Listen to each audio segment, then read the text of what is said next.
Hello friends, அஸ்ஸலாமு அலைக்கும். நாங்கள் லாஸ்ட் வீக் எங்களோட ஃப்ரெண்ட்ஸ் மாதிரிலாம், அதாவது இந்த கம்பவுண்டில் இருக்கிற எல்லாரும் சேர்ந்து தக்கடி செய்வோம் டின்னருக்கு அப்படின்ட்டு தக்கடி செஞ்சோம். இந்த தக்கடி வந்து 30 பேருக்கு சாப்பிடக்கூடிய மாதிரி நல்ல டேஸ்ட்டாகவே வந்துச்சு. நீங்கள் இந்த வீடியோவில் தக்கடி எப்படி செய்கிற அப்படின்ற ரெசிபி தான் பார்க்க போகிறீங்க. இது நல்ல டேஸ்ட்டாகவே வந்துருந்துச்சு. இன்றைக்கி வந்து தக்கடியே நான் செய்யலை, ஒரு சிஸ்டருண்டு தான் செஞ்சுருந்தா. அவள் வந்து அவட ஒரு ஸ்டைலுக்கு செஞ்சுருந்தா, அதுவுமே நல்ல டேஸ்ட்டாக இருந்துச்சு. வாங்க ஃப்ரெண்ட்ஸ், இப்போ இதை எப்படி செய்கிறேன்ட்டு பார்ப்போம். ஃபஸ்ட்டுக்கு நாங்கள் இதுக்கு தேவையான வெங்காயம், தக்காளிக்காய், பச்சை பச்சைக்காய் எல்லாத்தையுமே ஃபஸ்ட்டே கட் பண்ணி வச்சிடணும். தேங்காயுமே திருவி வச்சிட்டோம் மேலியாவே.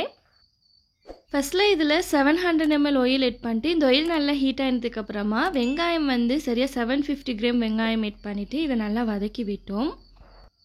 இங்கே நாங்கள் எப்போவுமே வெள்ளை வெங்காயம் தான் யூஸ் பண்ணுறோம். ஸ்ரீலங்காவில் மாதிரி எங்களுக்கு வெங்காயம் இங்கே வாங்குறதுக்கு இல்லை. ஸ்ரீலங்காவில் பெரிய வெங்காயம் நீங்கள் எடுத்தீங்கன்னால் அங்குள்ள 2 காய் தான் இங்குள்ள ஒரு காய்க்கு சமையல். இங்குள்ள வெங்காயம் வந்து நல்ல பெரிய வெங்காயம். இதில் 5 துண்டு கருவேப்பட்டை, உளுவரிசி 1 டேபிள் ஸ்பூன், கடுகு 1/2 டேபிள் ஸ்பூன் எட் பண்ணிட்டு இது கூடவே கருவேப்பிலையும் எட் பண்ணி இதை நல்லா வதக்கி விடுறோம். இது பெரிய வெங்காயம் ஆயிக்கிறச்சுட்டு நாங்கள் 5 வெங்காயம் எடுத்திருந்தோம். நீங்கள் ஸ்ரீலங்காவில் இருக்கிற அந்த சின்ன வெங்காயம், அதாவது பி வெங்காயம் தான் சொல்கிறேன், அதை எடுக்கிறனால 10 வெங்காயம் மட்டும் எடுக்க வரும். இப்போ இதில் ஒரு 3 tablespoon ginger garlic paste மேட் பண்ணிட்டு இதை நல்லா வதக்கி விடுறோம். இது கூடவே பச்சை பச்சைக்காய் மேட் பண்ணினோம். இது கொஞ்சம் நல்லா வதங்கி வந்ததுக்கப்புறமா தக்காளிக்காய் எட் பண்ணினோம். தக்காளிக்காய் 5 காய் எட் பண்ணிக்கிறோம். பச்சை கொச்சிக்காய் ஒரு 20-25 பச்சை கொச்சிக்காய் மாதிரி நீட்டுக்கு கட் பண்ணிட்டு போட்டோம். இது கூட வந்து மூட்டை கொச்சிக்காய், அதாவது நாட்டு கொச்சிக்காய்னு சொல்லுவாங்க ஒவ்வொருத்தர், அப்போ அதுவுமே 2 கட் பண்ணி போட்டுட்டு இப்போ இதில் மசாலா வந்து ஃபஸ்ட்டுக்கே மஞ்சள் தூளும் கூடவே சீரகமும் சிரக்குத்தூளும் மேட் பண்ணிடணும். சிரக்குத்தூள் வந்து எங்களுக்கு ஸ்ரீலங்கன் கறி பவுடர். இது கூடவே தேவையான அளவு சால்ட்டும் மேட் பண்ணிவிட்டு இதையும் கொஞ்சம் நல்லா மிக்ஸ் பண்ணி விட்டோம். இந்த மசாலாவுக்கு தீயே விடப்படாது, கொஞ்சம் லைட்டாக மிக்ஸ் பண்ணி விட்டதுக்கப்புறமா அப்படியே வாஷ் பண்ணி வச்சுருந்த 5 kg பீஃபை வந்து இதில் எட் பண்ணினோம். நீங்கள் இன்றைய தான் என்னோடய வீடியோ ஃபஸ்ட் டைம் பார்க்குறேன்டால் ப்ளீஸ் ஃப்ரெண்ட்ஸ் சப்ஸ்கிரைப் பண்ணிட்டு சலிக்கிற பெல் ஐக்கானை ப்ரெஸ் பண்ணிவிடுங்க. அப்போ தான் நான் ஷேர் பண்ணுற எல்லா வீடியோ நோட்டிஃபிகேஷனில் வரும். இப்போ இந்த பீஃபை வந்து நல்லா மிக்ஸ் பண்ணி விடணும். இதில் எங்களுக்கு ஃபஸ்ட்டுக்கு ஒயிலே சில்லி பவுடர் எட் பண்ணுறதுக்கு மறந்துட்டுது. நாங்கள் இதை பீஃப் எட் பண்ணதுக்கப்புறமா தான் எட் பண்ணினோம். நீங்கள் ஃபஸ்ட்டுக்கு மசாலா எட் பண்ணக்குள்ளே சில்லி பவுடரையுமே ஒயில் எட் பண்ணி மிக்ஸ் பண்ணி விட்டுட்டு அதுக்கப்புறமா பீஃப் எட் பண்ணி நல்லா மிக்ஸ் பண்ணி விடுங்க. இந்த பீஃப் 2-3 கொதிச்சதுக்கு அப்புறமா அப்படியே வாட்டர் எட் பண்ணுறோம். வாட்டர் வந்து நீங்கள் எப்படியுமே கொஞ்சம் கூடுதலாக தான் எட் பண்ணணும். இது நல்லா கொதிச்சதுக்கப்புறமா இந்த கிரேவியை நாங்கள் எட் பண்ணி தான் தக்கடிக்கு மானிட் பண்ணணும்.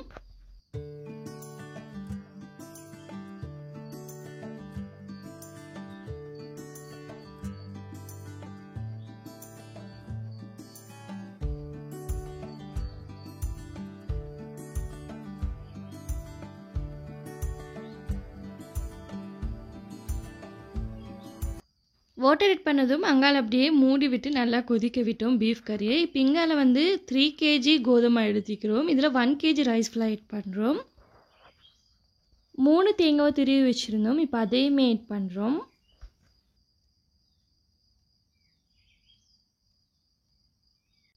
இதை நல்லா மிக்ஸ் பண்ணி விட்டுட்டு இப்போ இதுக்கு தேவையான அளவு சால்ட்டும் எட் பண்ணிட்டு நல்லா மிக்ஸ் பண்ணி விட்டோம். நாங்கள் பீஃபை முள்ளோட 2 kg சதை 3 kg எடுத்திருந்தோம். முள்ளோடு போட்டு தக்கடி செய்யக்குள்ள தான் நல்ல டேஸ்ட் ஆகிக்கும். பீஃபில் மசாலா எட் பண்ணக்குள்ளைக்கு மிளகுத்தூளும் எட் பண்ணி மிக்ஸ் பண்ணி விடுங்க.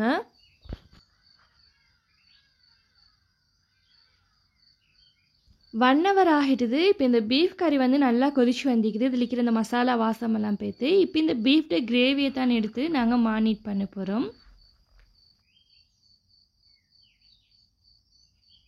இது வந்து இந்த சூட்டோடையே இந்த மாலை எட் பண்ணணும். அப்போ தான் தக்கடி நல்லா சாஃப்டாக வரும்.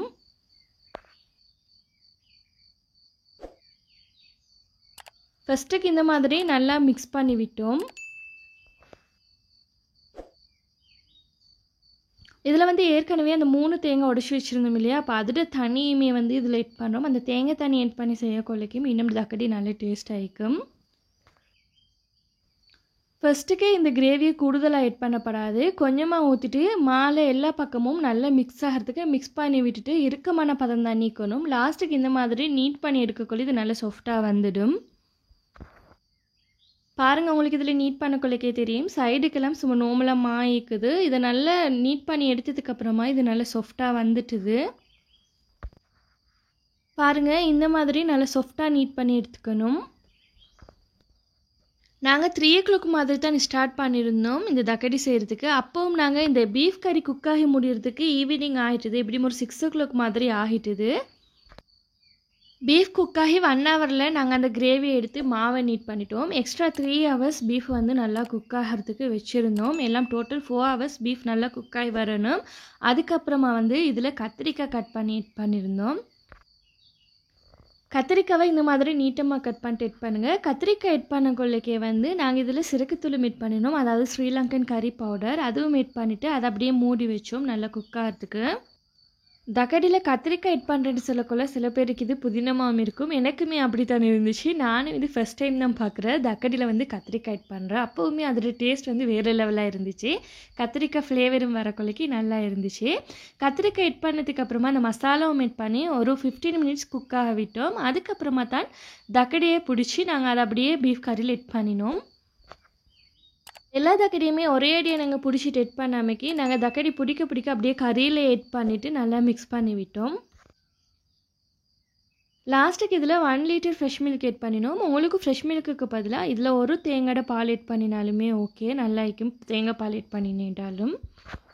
நாங்கள் தக்கடியெல்லாம் எட் பண்ணதுக்கப்புறமா எக்ஸ்ட்ரா ஒரு 30 மினிட்ஸ் மாதிரி இதை குக் பண்ண விட்டோம். இது நல்லா குக் ஆனதுக்கப்புறமா தான் மில்க் எட் பண்ணிட்டு நல்லா மிக்ஸ் பண்ணி விட்டோம்.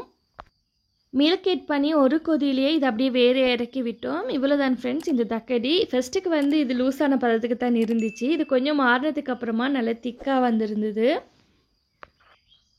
லாஸ்ட்டுக்குள்ளே வீடியோஸ் ஒன்றுமே கிளியராக ஈக்கல. நாங்கள் நைட் ஆகிட்டுது, ஒரு 8:30 ஆகிட்டுது இதெல்லாம் ஃபுல்லாக குக்காகி முடிக்கிறதுக்கு. அதுதான் எங்களுக்கு இந்த வீடியோஸ் லாஸ்ட்டுக்கு கிளியராக வரல. இந்த ரெசிபி இன்க்ரீடியன்ட்ஸ் அளவுகள் எல்லாம் டிஸ்கிரிப்ஷனில் கொடுத்திருக்கிறேன், உங்களுக்கு வேணும்டா செக் பண்ணி பாருங்கள். இவ்வளோ தான் ஃப்ரெண்ட்ஸ் இந்த ரெசிபி, நீங்களும் ட்ரை பண்ணி பாருங்கள். இதோட டேஸ்ட் வேறு லெவலாகவே வந்துருந்துச்சு. இதில் கத்திரிக்காய் எட் பண்ணின்னு சொல்லி அந்த ஃப்ளேவரும் சேர்ந்து வரக்குள்ள தக்கடி வந்து வேறு லெவலில் டேஸ்ட்டாக இருந்துச்சு. பிள்ளைகளுமே விரும்பி சாப்பிட்டாங்க. இந்த ரெசிபி உங்களுக்கு பிடிச்சிருந்ததுனால் ப்ளீஸ் ஃப்ரெண்ட்ஸ் லைக் பண்ணுங்கள், ஷேர் பண்ணுங்கள், கமெண்ட் பண்ணுங்கள். மறக்காமல் சப்ஸ்கிரைப் பண்ணிட்டு சைடில் இருக்கிற பெல் ஐக்கானை ப்ரெஸ் பண்ணிவிடுங்க. தேங்க்ஸ் ஃபார் வாட்சிங்.